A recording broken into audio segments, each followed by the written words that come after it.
ran. Okay. Everybody needs two. Everybody needs two. Yeah. Okay, I'll work on that.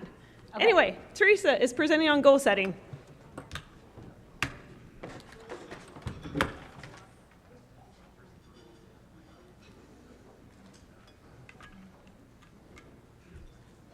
And what do I aim this at? I think you just press it 20 seconds. Okay, all right, it works. Good morning. How's that sound? Good. All right. I hate being introduced. It's so awkward, right?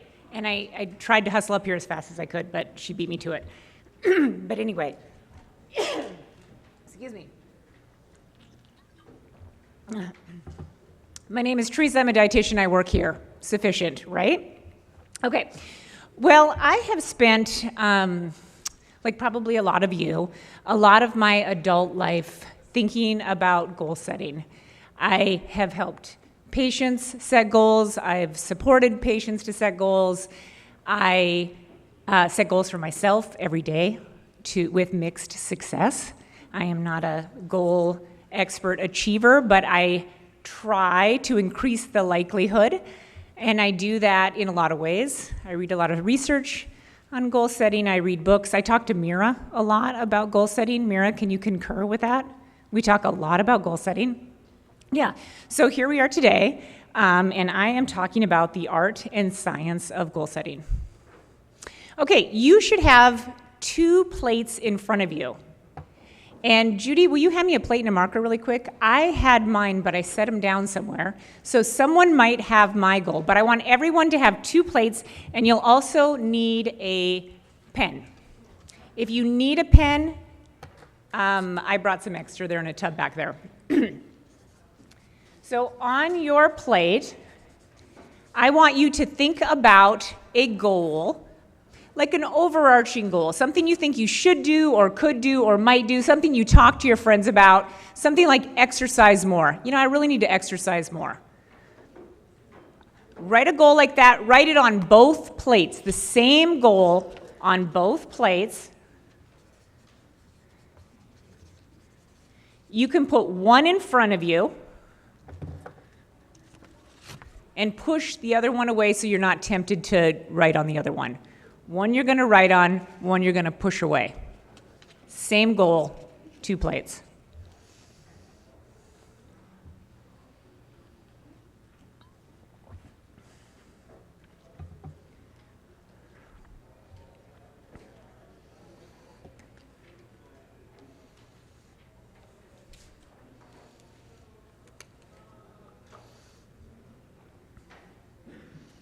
You know, I realized very recently that I only have 40 minutes to give this talk.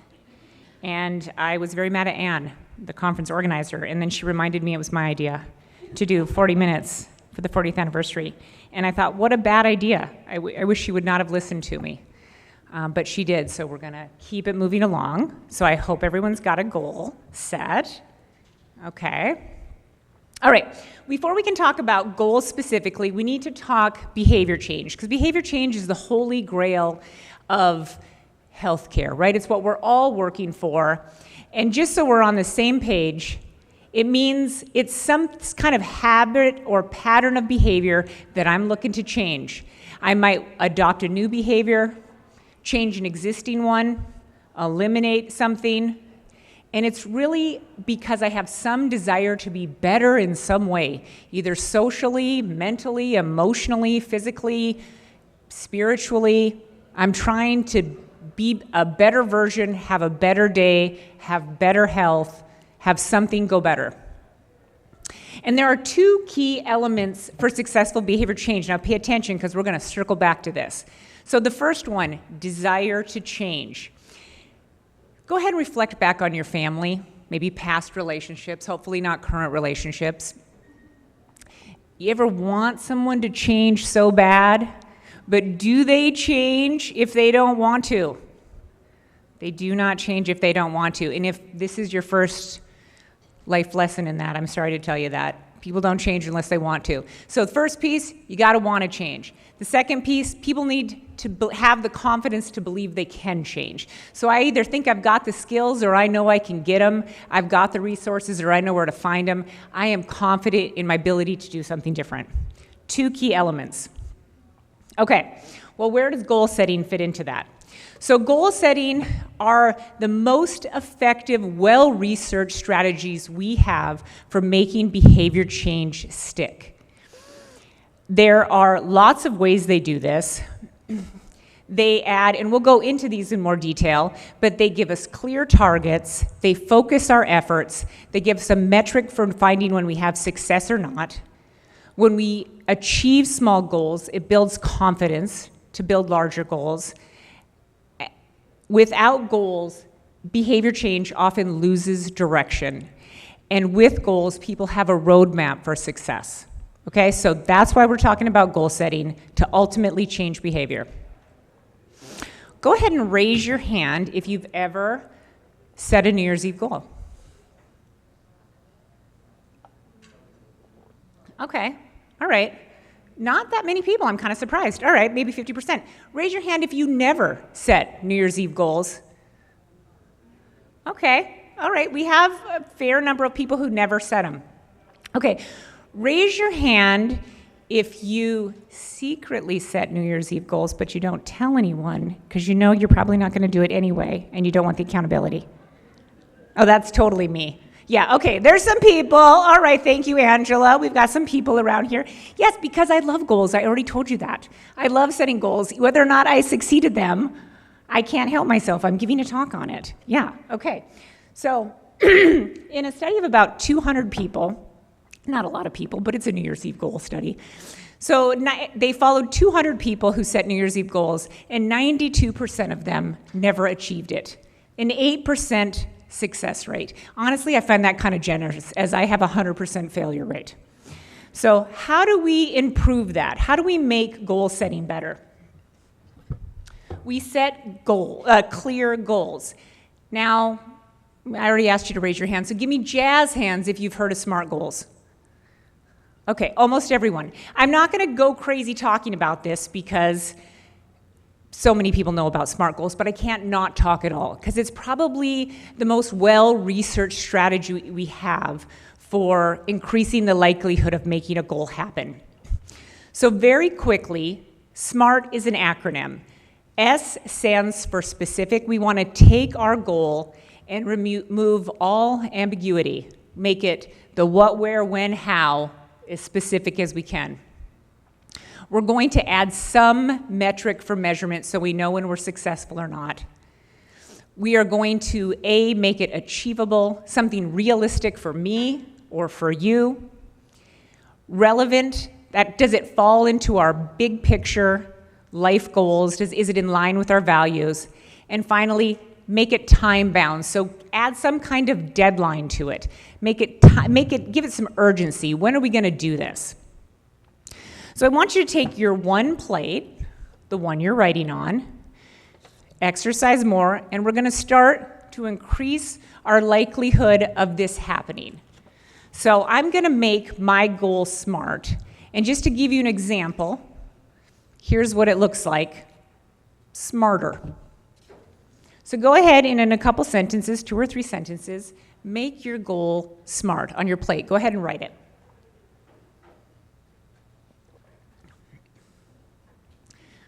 And I didn't, okay, I'll read my goal. Starting Monday, that's my time bound, that's my deadline. Of next week, I'm gonna walk my dog every Monday, Wednesday, and Friday before work from 6:30 to 7 on the trail to my house. Boy, that's specific. And I have something in there I could measure about whether or not I was successful, right? It was a 30-minute walk. Either I did it or I didn't. That's achievable for me, and it's relevant. It's part of my bigger picture of exercising more.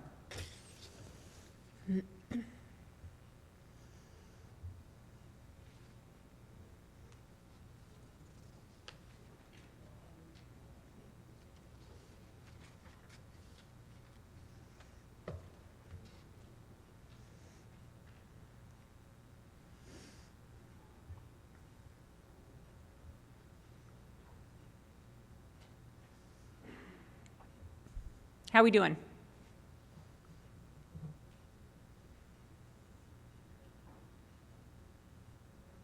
Okay, people are still writing.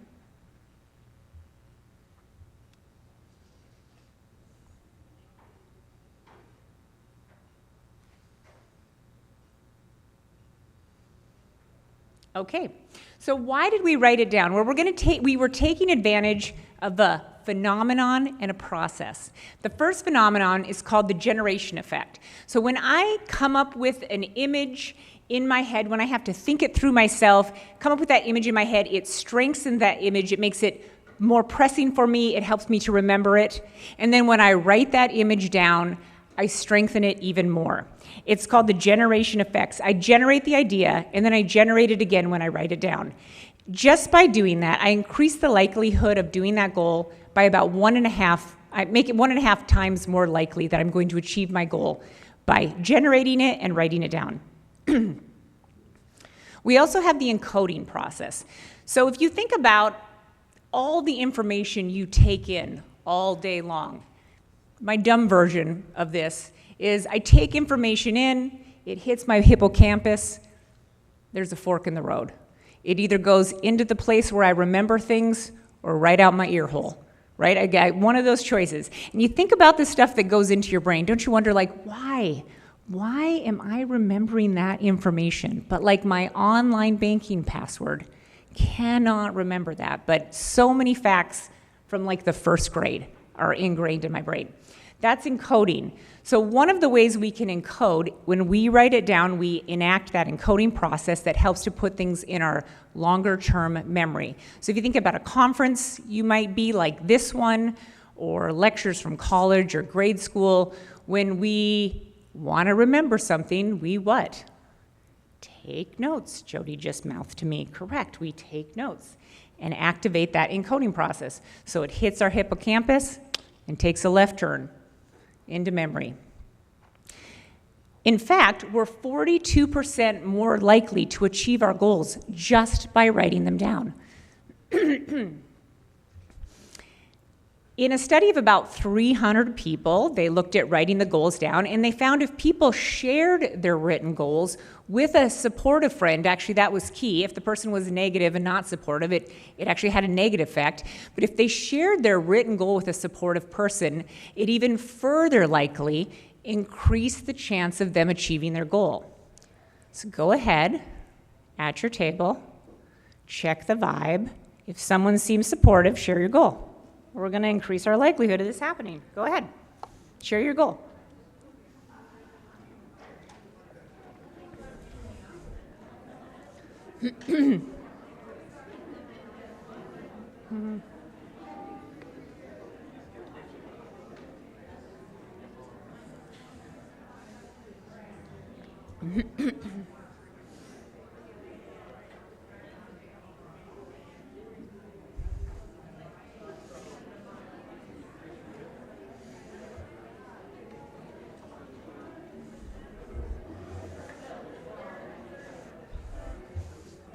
All right, nice job. We're well on our way. Okay, so you have written it down. You've shared it with someone supportive, hopefully. Now, if you decide to exchange emails at the end of this and send weekly progress reports, you'll increase your likelihood of achieving your goal up to 76%. So, I don't know, that's on you, how deep you want to take this. But accountability is a big piece of increasing likelihood of goal achievement. So let's touch base on what we've talked about so far. We're going to create an action plan by making the goal SMART. We're going to write the goal down to take advantage of the generation effect and encoding. We're going to share it, but only with someone supportive. And then we're going to send weekly updates with that person. All right? We're there so far? Okay. Other ways to support goal setting. The approach matters. So approach versus avoidance. An approach goal is something like, I'll eat yogurt and blueberries for my afternoon snack. An avoidance goal is something like, I'm going to stop eating candy in the afternoon. Approach goals, studies show, are more effective. Let's apply and have lasting results, lasting engagement. Let's apply this to what it might look like in diabetes. So imagine someone who wants to lower their A1C or their blood sugar. Approach goal would be something around, I want to lower my blood sugar in a healthy range so I have more energy and improve my mood. While an avoidance goal would be, I want to get my blood sugar in a healthy range so I don't have kidney failure. And I want to take that just one step further because we're just going to talk just a tiny bit on scary warnings, because a lot of times in diabetes, as someone who you've heard have worked in diabetes for a very long time, but also I have family members, like many of you do, who have diabetes. I have friends, like many of you, who have diabetes. And scary warnings still get used quite a bit, hoping that avoidance, that will cause people to set goals. We want people to avoid complications, avoid negative things, and hope that motivates them to set goals. So let's see how well that does in fact work. In a meta-analysis of 127 studies, they looked to answer that question, and the results were mixed. Here's who it kind of worked for, or it was more likely to work for. If I am a person who feels like I have the resources and the support to cope with something happening, I feel like I have the skills and the ability to avoid that from happening, I'm less bothered by that warning. So in other words, if I'm not afraid of your warning, it's not going to be that bad for me. But I have to know I can avoid it. But if I am a person who's unsure of their support system, unsure of their skills, their resources, their ability to manage my condition, then it is going to backfire. And I'm more likely to avoid healthy behaviors, be in denial, and have worsen the health behaviors I make. So the science is clear that promoting confidence, coping strategies, active self-management, and resilience are more effective than fear. Other ways to support successful goal setting. So coping plan. A coping plan involves identifying any disruption that might give you a setback. So, for example, if my goal is to walk Monday, Wednesday, Friday, but it's going to be below, I know if it's below 0, I won't walk, and quite frankly, my dog won't walk. So I'm going to need a plan B. I'm going to need some kind of strategy so that I don't suddenly feel like I've failed or I've got off track. So my coping plan is my plan B. I'm going to anticipate and make a strategy for anything that might derail me. Action plans get you started. SMART goals get you started, but coping plans keep you going. And research shows that people who make both action plans and coping plans are more successful and have less relapse. Action plans start the journey, coping plans keep you on the road. Does your goal have a coping plan? If not, go ahead and write one. So here is my coping plan, the second half of this. If the weather is below 0, I will walk around my house and up and down my stairs for 20 minutes. I'm not going to do that without the new Taylor Swift album or the Beastie Boys. So I'm going to have music, and that's going to help me do that 20 minutes. So I'm putting the music in my coping plan too. So you write a coping plan for whatever your potential setbacks could be.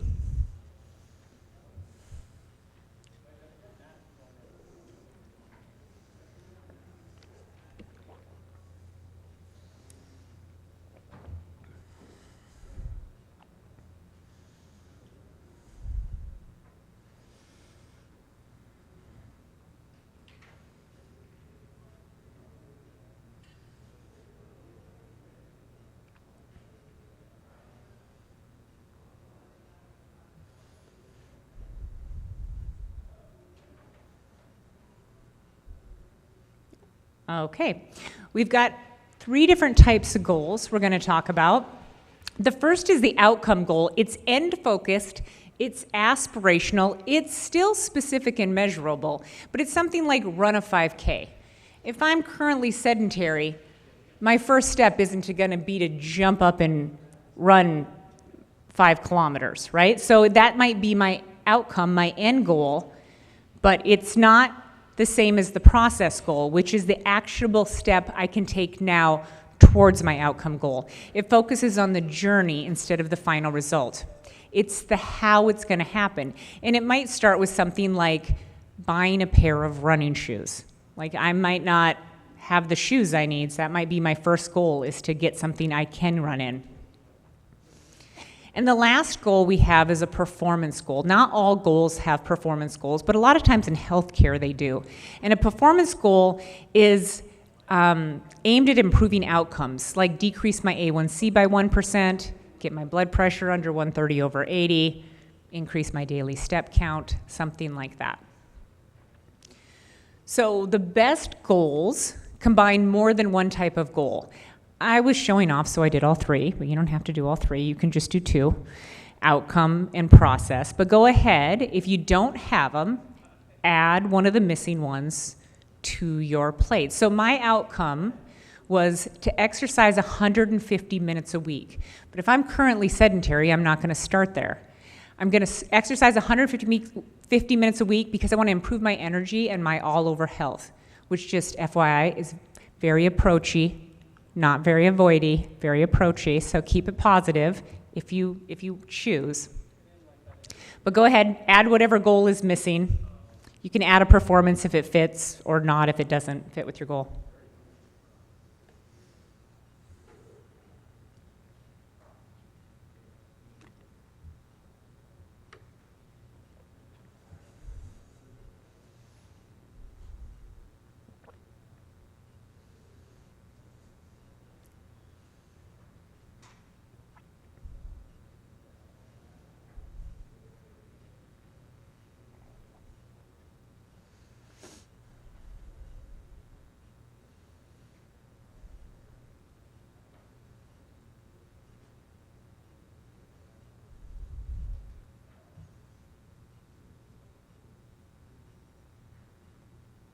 Okay, once you've finished that, go ahead and push that plate away and grab your empty one and grab a pen. If anyone needs a pen, does anyone need a pen? I feel like everyone I see is writing, but we do have extra if you need one.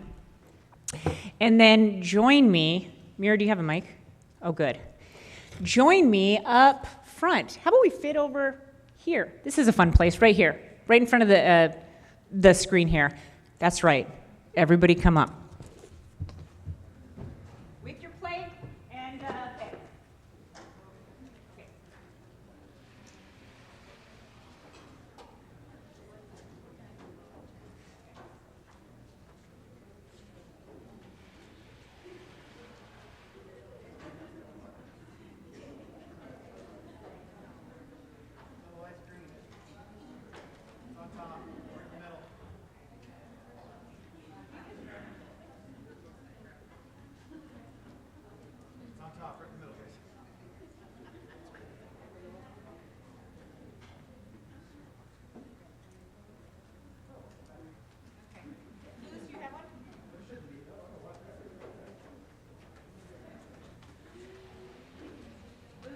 Okay. Here we go. All right, perfect. Okay, so I know everybody hates interactive, but it's more fun when you're done. Okay, so I'm going to use Mira to demonstrate, and then someone else that I know that's standing close to me, like maybe Jody. See? That's what happens when you know me. And here's what you're going to do with your goal. You're going to bump into someone, bump, and I'm going to ask Mira what her goal is. To practice writing more. To practice writing more. Okay, so I'm going to just listen with interest, and because I am interested in what she's got going on, I'm going to just ask her one genuine question I want to know more about. What's one thing you're doing to practice writing? To make a plan as to when am I going to do it. Okay, you're going to make a plan to when you're going to do it. Okay, so then she's going to write that down on her plate. And you can do it later, but for the sake of time, ask me my goal. What's your goal, Teresa? So my goal is to exercise more. Okay. When do you think you plan to do it, or when do you plan to do it? That's a really good question. I work during the day, then I make dinner right after work. So really the only realistic time for me to be would be in the morning, maybe from like 6:30 to 7. Okay, so I'm gonna write that down. And then I'm gonna bump into someone else. And I'm gonna say, Jody, what's your goal? To exercise more. Okay, what kind of exercise do you wanna do, Jody? I'm going to walk in the gym. Okay. Walk in the gym, go ahead and write that down. And your goal is? My goal is to exercise more. I'm going to exercise from 6:30 to 7 in the morning. Every day or how? Structure that. Okay, great. I was going to do Monday, Wednesday, Friday. All right. Get the idea? All right. Bump around. There's only one rule. You ask questions. You don't say sentences. You're not giving anyone advice. You're just asking their goal. You're listening with interest and ask a question that you want to know more about. All right? Go ahead and bump. Bump all around. Keep bumping.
Okay, great job, you guys. Thank you so much for participating. Go ahead and find your way back to your chairs.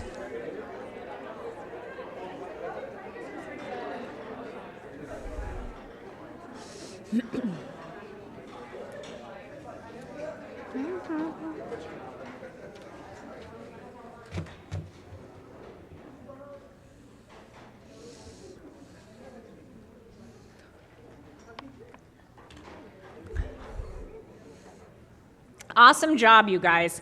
Okay, so what happened to your goal with each question?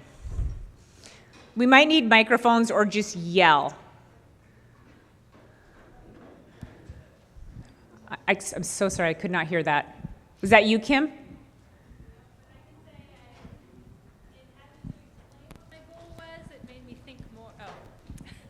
In having to explain what my goal was, I had to think more about the specifics of it and Okay. what it actually looked like. Okay, all right. Sounds great. So you were maybe using that generation phenomenon, right? And then writing it down. You're 1.5 times more likely to achieve it now. Good job. All right, anybody else? What happened to your goal?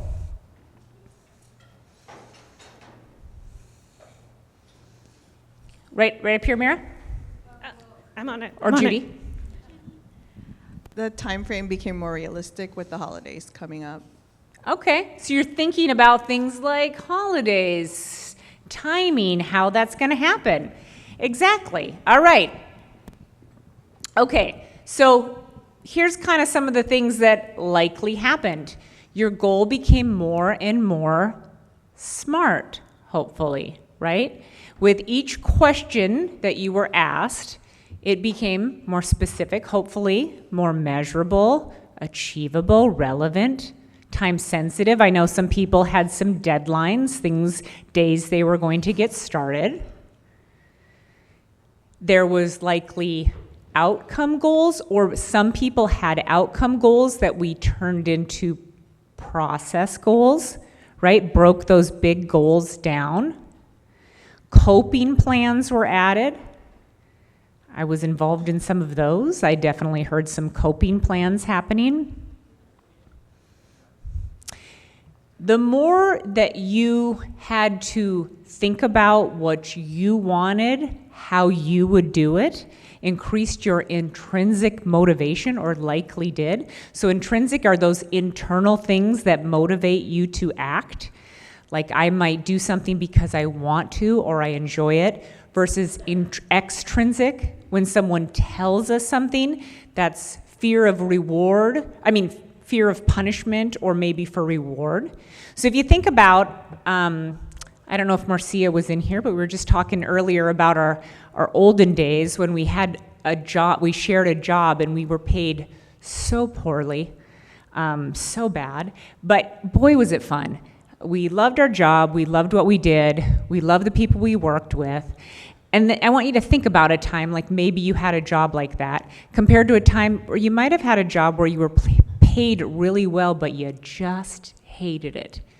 Who got your better work, right? Who did you show up for more? Our intrinsic motivations they're more lasting, and they're more likely to cause behavior change. So when we're asked to think of our ideas ourselves, we're using intrinsic motivations versus someone counseling us, giving us advice, pressuring us. There's a phenomenon called the intention-behavior gap. We can have very strong intention of doing something, and for whatever reason, we just don't. But the more we have to think things through and answer questions, that gap decreases. Finally, we use motivational interviewing.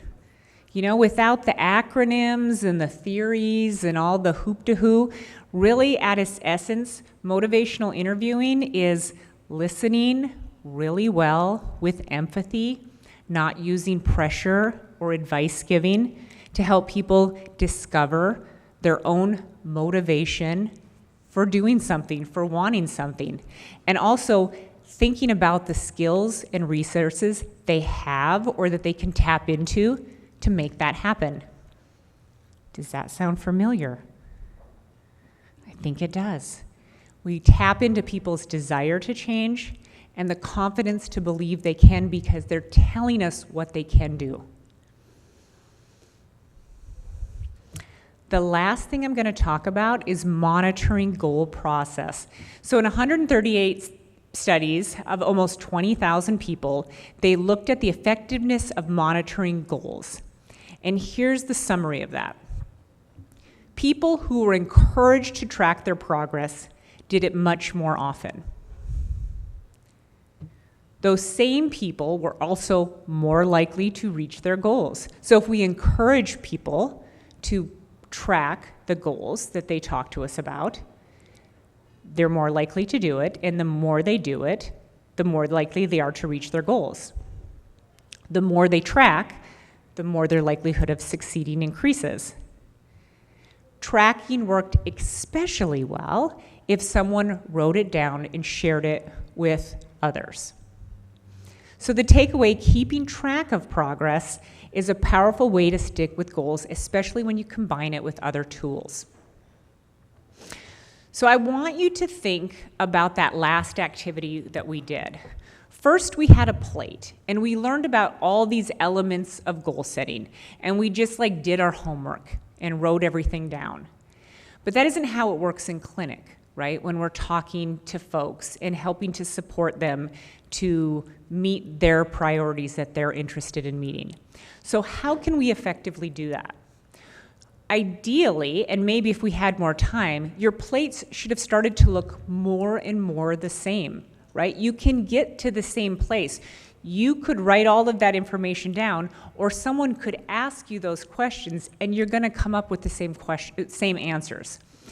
So in summary, we can help a patient get to those same places by listening well, just asking genuine questions that we're interested in. It's called motivational interviewing. Guide them to make the goals SMART. We can do that by asking questions. Break down large outcome goals into process goals. Again, we can do that with questions. Utilize all those supportive techniques like writing it down, sharing it, coping plans, things that we know increase the likelihood of those goals happening.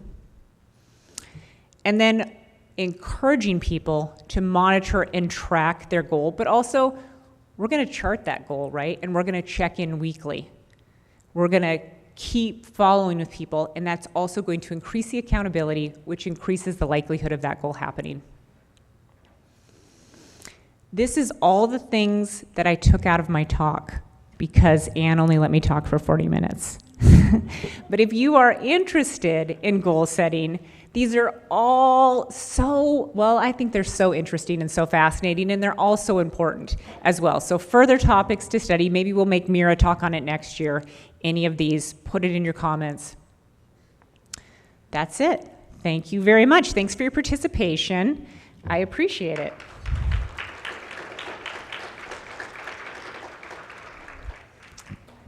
I'm so proud of you, Teresa. I did it. I know. did it. She was so worried that she would not be able to do it in 40 or 45 minutes. I took out a lot of slides. Questions? All right. If there are no questions, I'm going to orient you all to the afternoon or to the next event. So we're really transitioning to lunch